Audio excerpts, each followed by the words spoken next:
and a deer. So go ahead, Bryce. Calculate it all up and roll it. Okay, yeah, if we have a range of 3, so that's a 2d8 because I'm rolling at a double range, so that reduces the dice number that I use.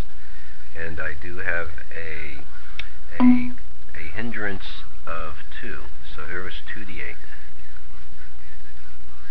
And with a 3-2, I rolled a 2, which means the hindrance caused the firing to fail. Now let's say, for instance, my guy, and again, he had to be activated, so he needed to be on that side, so it shows the white. Let's say I had a shaken on me instead of a suppressed. So let's just say that it looked like that. Now I can return fire because he just shot at me. So for me to return fire, my range is 3, so I'm in normal range, 2 die 10s, with a 2 hindrance because I'm firing across that rough, the rough area. So I'll be rolling 2 die 10s, and I rolled a 1 on one of mine. I got a miss too. And you will also notice that, remember, the number inside the diamond is my rate of fire. If either one of my dice was a 1, 2, or 3, I became spent. Well, both of them fell within it, so he would become spent like that, and I could not fire him. If he was shooting at me with some more Russian guys, I couldn't return fire with that unit anymore. Let's do one more. Let's do this one right here. Okay, go ahead and take it away, Bryce. Go ahead and fire at him right there. Okay, I'm going to check the line of sight here because I'm not even sure where that is. Okay, with the line of sight, I do have a hindrance in P22 firing at Q24 and the range of 3, so I'm reduced from a 2d10 down to a 2d8 with a hindrance of 2, so we're going to give that a shot.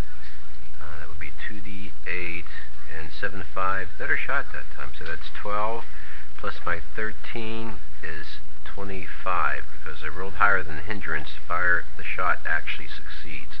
So I have a 25, and now he has to roll better with his defense.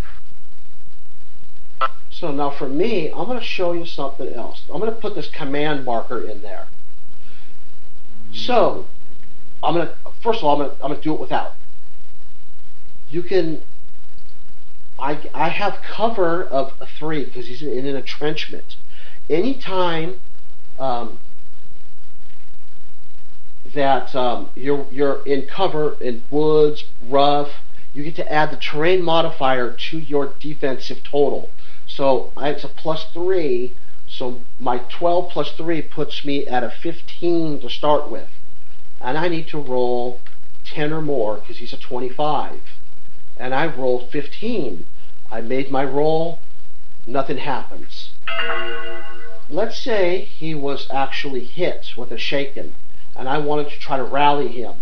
Anytime that I can claim at least one cover, my die gets to go up 1. So I'd go from 2 die 10s to 2 die 12s to try to rally.